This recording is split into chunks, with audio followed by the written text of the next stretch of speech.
नमस्कार बंधुरा आमी रिंकू बेंगली अभिने तुम्हादेर सबाइके स्वागत। निश्चयई तोमरा सबाई खूब भालो आर सुस्थ आछो। आज आमी तोमादेर साथे शेयर करब चायना रुटी। एटा मात्र 15 टाका खरच करे आर घरे थाका उपकरण दिए कत सहजे तैरी करा जाए, जेटा खावार जोन्नो अनलाइने अर्डार करते लागे ना। एटा अनलाइने अर्डार करते गेले किन्तु अनेक टाका दाम पड़े जाए, किन्तु बाड़ीते थाका उपकरण दिए आर मात्र 15 टाका खर्चा करे এই চায়না রুটিটা বাড়িতে খুব সহজেই তৈরি করে ফেলতে পারো, তাও আবার মাত্র 9 মিনিটে। হ্যাঁ বন্ধুরা, এই রুটিটা বানাতে আমার 9 মিনিটে সময় লেগেছিল। চলো তাহলে দেখে নিই এই রুটিটা আমি কিভাবে বানিয়েছিলাম। এর জন্য ছোট একটা বাটি 1.5 বাটি মতো ময়দা নিয়েছি, এটা ওজনে 150 গ্রাম মতো হবে। এখন এই ময়দার মধ্যে দিয়ে দিলাম স্বাদ মতো লবণ, দিলাম 1 চা চামচ চিনি আর দিচ্ছি 1 টেবিল চামচ ইস্ট। এই ইস্ট বড় কোনো মুদির দোকানে পেয়ে যাবে বা মলগুলোতে পেয়ে যাবে। দেখো ইস্টগুলো এরকম দেখতে হয়। এতে 10 গ্রাম থাকে। ইস্টটার দাম নিয়েছিল 20 টাকা, তো আমি 5 গ্রাম মতো দিয়েছি, এখানে 10 টাকা খরচ পড়েছে।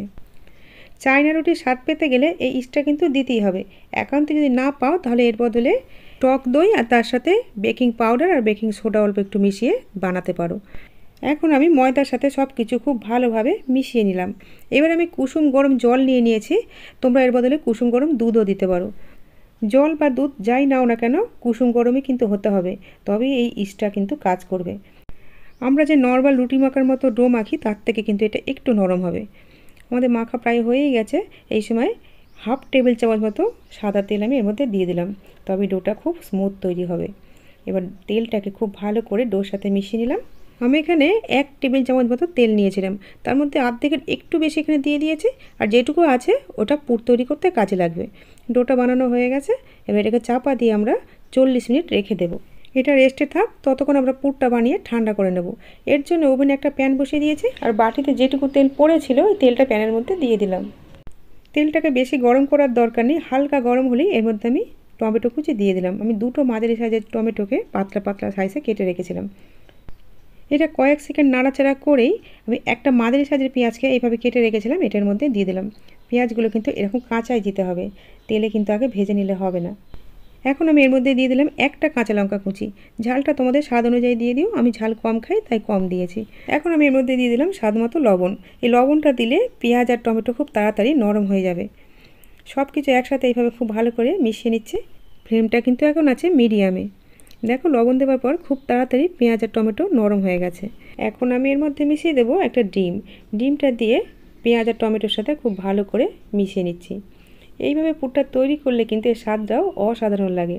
আর এই পুরটা তৈরি করতে সময় লাগে 2 থেকে 2.5 মিনিট। কালারটা একটু ফ্যাকাশে লাগছিল, তাই আমি এখানে একটু কাশ্মীরি লাল লঙ্কার গুঁড়ো দিয়ে দিয়েছি। তোমরা ইচ্ছা করলে এটাকে স্কিপ করতে পারো। পুরটা আমাদের রেডি হয়ে গেছে, এবার এটাকে নামিয়ে নেব। 40 মিনিট পরে ডোটা দেখো ফুলে ডাবল হয়ে গেছে। এইভাবে হাত দিয়ে চাপ দিয়ে দিয়ে ভিতরের বাতাসটাকে বের করে নিলাম, আর 2টো হাত দিয়ে এইভাবে আর একটু মেখে নিলাম।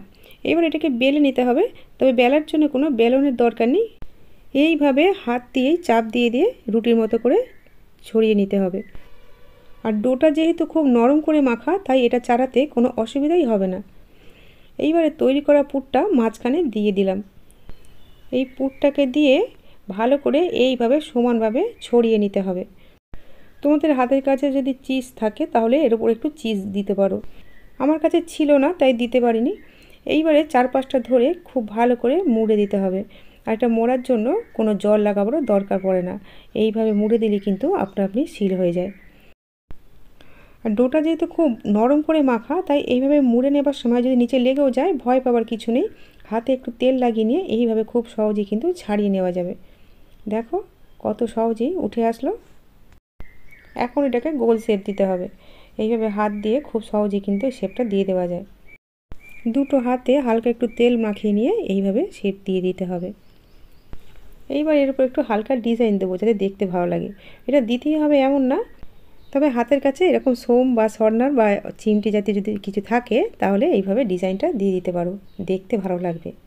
আর যে কোনো জিনিস দেখতে ভালো লাগলে খেতে তো অবশ্যই ভালো লাগবে। লক্ষ্য করো আমি কীভাবে ডিজাইনটা দিচ্ছি। এখানে আমি 2 রকম ডিজাইন দিয়েছি এইভাবে। আর ডিজাইনগুলো খুব সহজেই কিন্তু দিয়ে দেওয়া যায়। আর এই ডিজাইনটা বানাতেও কিন্তু সময় খুব কম লাগে। 1 থেকে 1.5 মিনিটের মধ্যেই উপরের ডিজাইনটা তৈরি হয়ে যায়। যেসব বন্ধুরা আমার চ্যানেলটাকে সাবস্ক্রাইব করে রেখেছো তাদের জন্য অসংখ্য ধন্যবাদ ও আন্তরিক ভালোবাসা জানাই। আর যেসব বন্ধুরা এখনও সাবস্ক্রাইব করনি বা আজকে আমার চ্যানেলে নতুন এসেছো, তাদের কাছে আমার অনুরোধ, প্লিজ আমার চ্যানেলটা সাবস্ক্রাইব করে তোমরা আমার পাশে থেকো আর পাশের বেল আইকনটাও প্রেস করে রেখো।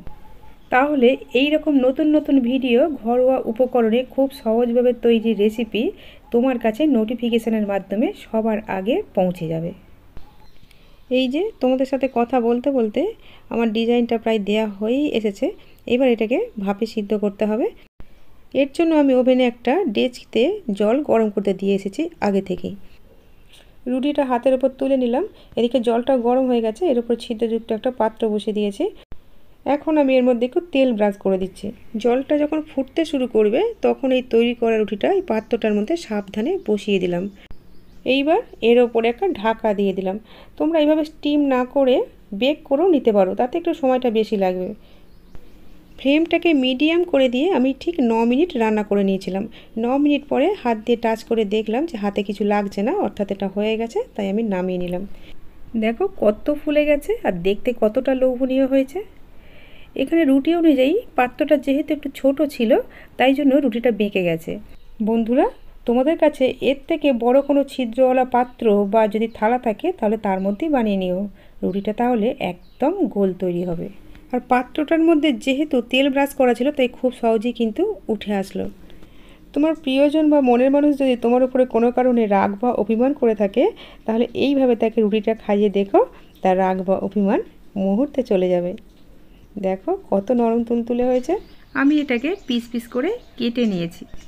তুলোর মতো নরম তুলতুলে এই সুস্বাদু রেসিপিটা তোমরা যে কোনো ছোটোখাটো পার্টিতেও কিন্তু বানিয়ে নিতে পারো। অসাধারণ খেতে লাগে এবং তৈরি করতেও কিন্তু পরিশ্রম খুব কম লাগে। রেসিপিটা ভালো লাগলে লাইক, কমেন্ট আর শেয়ার করে তোমরা আমার পাশে থেকো। তোমরা ভালো থেকো, সুস্থ থেকো, সাবধানে থেকো। তোমাদের সাথে আবার আমার দেখা হবে পরের ভিডিওতে। এতক্ষণ ভিডিওটা দেখার জন্য তোমাদের সবাইকে অসংখ্য ধন্যবাদ।